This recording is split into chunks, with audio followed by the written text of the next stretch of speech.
Տիկին Կարապետյան, ինձ հարց էիք ուղղել, փորձեմ անդրադառնալ դրան։ Սիրելի հայրենակիցներ, Տիկին Մարիա Կարապետյանի նուրբ հոգին ալեկոծվել էր հարցազրույցում հնչեցրած իմ այն պնդումից, որ Տիկին Կարապետյանը համահեղինակել է մի զեկույց, որը հակավրացական է։ Այո, ես սխալվել եմ իմ այդ պնդումն անելիս, որովհետև Տիկին Կարապետյանը ընդամենը կողմ է քվեարկել հակավրացական նման մի զեկույցին եւ համահեղինակել է մեկ այլ զեկույց։ Այո, Տիկին Կարապետյան, ես այդտեղ սխալվել եմ։ Ցավոք սրտի, այո, սխալվել եմ, բայց իմ այդ սխալը, Տիկին Կարապետյան, հազարավոր կյանքեր չի արժեցել, Արցախ չի արժեցել, մեր ազգային ինքնության կործանում չի արժեցել, բայց դեր նուրբ հոգին կարծես այդտեղ առանձնապես չի ալեկոծվում, ցավոք սրտի։ Իսկ Ալեն Սիմոնյանն էլ ինձ անդրադառնալիս, չգիտես ինչու իմ ժպիտը նրա մոտ այսպես նյարդային ինչ-որ բան է առաջացնում, ասում է Տիկին Գրիգորյանը նեղվել է, որ ՔՊ-ի նավը չի խորտակվել։ Ես ուզում եմ, որ ինքը իմանա, որ որևէ մեկը հավերժ չի։ Ձեր նավը խորտակվելու է եւ ես ամեն բան անելու եմ, որ Արցախը կործանածների նավը խորտակվի։ Իմ փոքր մասնակցությունը կունենամ, փոքր մասնակցությունը կանեմ, մեծ մասնակցություն կարողանամ ունենալ, մեծ մասնակցությամբ հանդես կգամ, բայց այն, որ Արցախը կործանածների նավը խորտակվելու է, որևէ վարքյան նույնիսկ կասկած չունենաք, բոլոր իշխանություններն էլ անցողիկ են։ Սիրելի հայրենակիցներ, քանի որ հիմնական թեման բյուջեն է, ես պետք է թվերին անդրադառնամ, ֆինանսների նախարարն այստեղ նստած է։ Ուրեմն նախ եւ առաջ չեմ կարող չսկսել մեր պետական պարտքից։ Պետական պարտքն ասելիս մեր սիրելի հայրենակիցներ պետք է իմանաք, որ 2018 թվականի վերջին մեր պետական պարտքը մոտ 7 միլիարդ էր, իսկ հիմա մինչև 14 միլիարդ, այսինքն կրկնակի ավելացել է մեր պետական պարտքը։ Իսկ պարտքի սպասարկման համար այս տարի տրվելու է 432 միլիարդ, որը կրկնակի անգամ մեր առողջապահությանը տրվող գումարի չափով է, այսինքն այնքան գումար, որքան տրվում է առողջապահության ոլորտին,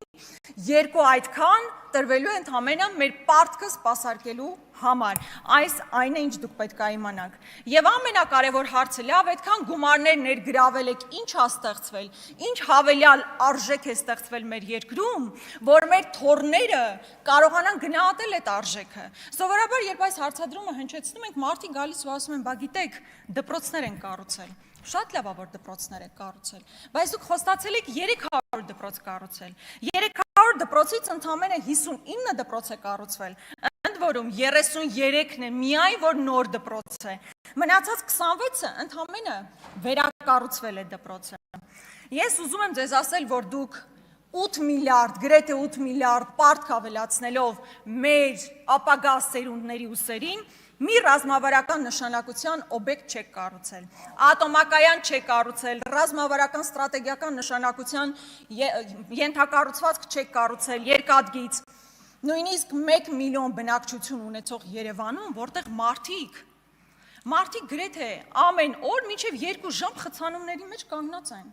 Այսօր, երբ որ քաղաքական մեծամասնությունը չկարողացավ գալ նիստի, ես վստահ եմ, որ մեծ մասը խցանման մեջ կանգնած եք, ինչպես որ ես։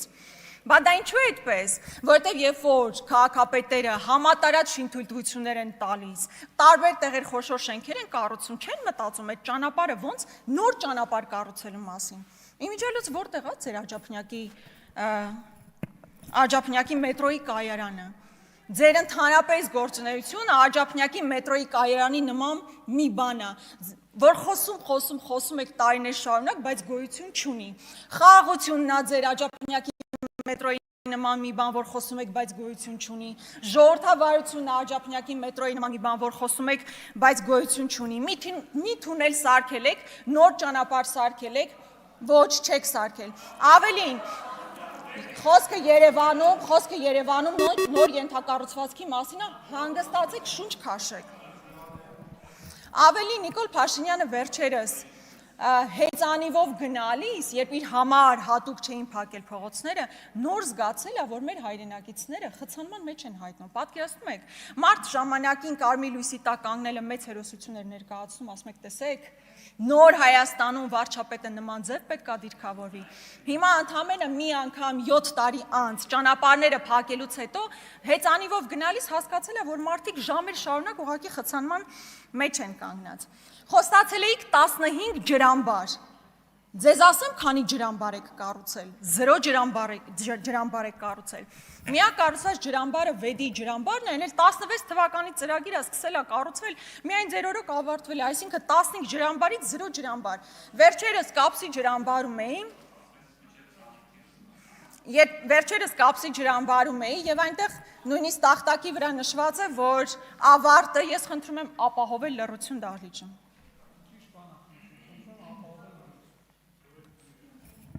Վերջերս Կապսի ջրամբարում է եւ այնտեղ տախտակի վրա նշված է, որ ծրագրի ավարտը 26 թվականն է եւ ընդամենը 10%-ով էր իրականացված ծրագիրը, այսինքն այդ խոստումն էլ չի իրականացվել։ Վարկերը ներգրավում են, դրա դիմաց տոկոսները փակվում է, բայց բուն ծրագիրը չի իրականացվում ու դա երկար տարիներ է տևում։ Արտահանումը կրճատվել է 47%-ով, որովհետեւ այնինչ արտահանում էիք կամ ոսկեր կամ թանկարժեք մետաղներ, որը հասկանում եք աշխարհաքաղաքական ինչպիսի իրողություններով էր պայմանավորված։ Երբ մենք ասում ենք 8 միլիարդ ներգրավել եք, ինչ եք ստեղծել, հենց դրա մասին ենք խոսում, որ այսօր այնպիսի պրոդուկտ չի ստեղծվել,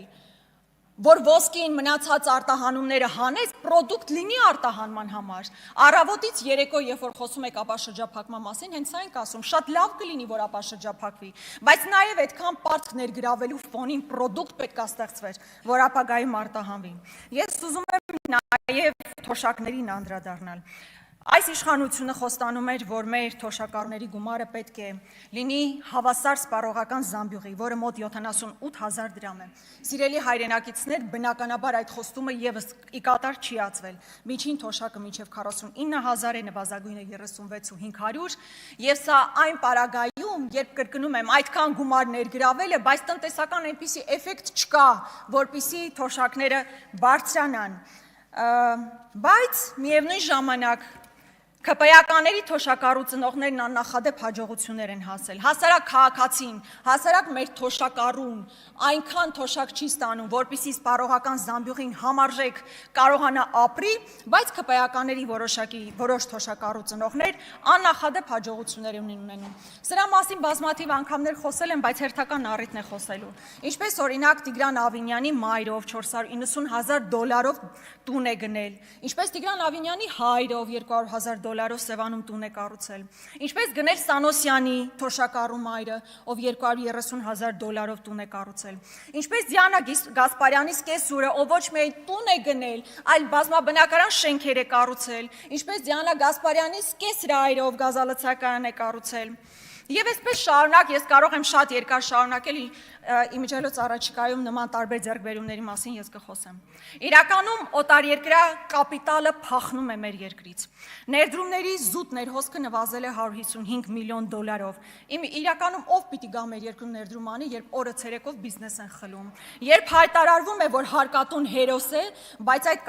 կարգախոսի ներքո կեղեքում են մեր հայրենակիցներին, հարկային տերոր է իրականացվում։ Եվ ձեզ համար հարկատուն ոչ թե հերոս է, այլ սովորական տուգանքի մատերիալ։ Իսկ եթե այդ հարկատուն մի հատ էլ ընդդիմադիր հայացքներ ա ունենում, առնվազն պոլին պետք է պարկացնել։ Հո բոլոր բիզնեսմենները չեն ձեր սրտի բիզնեսմեն Նարեկ Նալբանդյանի հնարավորություններն ունենում, ով նույնիսկ կալանքի տակ, չգիտեմ ինչ մասն է, Նարեկ Նալբանդյանը նույնիսկ կալանքի տակ գտնվող գույքն է կարողանում ձեռք բերել ու իմիջիայլոց սուպերմարկետների ցանցի ագրեսիվ այնպիսի էքսպանսիա կա, որը խիստ կասկածելի է եւ հստակ փաստեր ունենալու դեպքում ես սրանք անդրադառնամ։ Սիրելի հայրենակիցներ, բայց ամեն ինչ այնքան էլ ողբերգական չի այս իշխանությունների համար, ամեն ինչ այնքան էլ անհույս չի, որոշ ոլորտներում աննախադեպ աճ կա։ Օրինակ խաղադրույքների մասով 18 թվականին 422 միլիարդ խաղադրույք է իրականացվել, 24 թվականին 7.2 տրիլիոն, Եվ սա ակնհայտ աճ է, եւ որը խորախուսվում է նաեւ այս իշխանությունների կողմից։ Թմրանյութերի շրջանառություն, որտեղ ներգրավված են արդեն նույնիսկ էկոպարեկները, ինչպես պարոն Աղաջանյանը մի անգամ իր ելույթում ասաց, միջին վիճակագրական խնջույքը առանց թմրանյութերի չի անցնում։ Ես ճիշտ է նման միջին վիճակագրական խնջույքներին առանձնապես չեմ մասնակցել, բայց մարդը տեղյակա հայտարարում է, եւ Տիկին Սարգսյանն էլ եւ մնացած իրավապահ մարմինների ներկայացուցիչներն էլ փոխանակ ընդդիմադիրներին կալանավորեն, պոլին պարկեցնեն, իրական հանցագործներով պետք է զբաղվեն։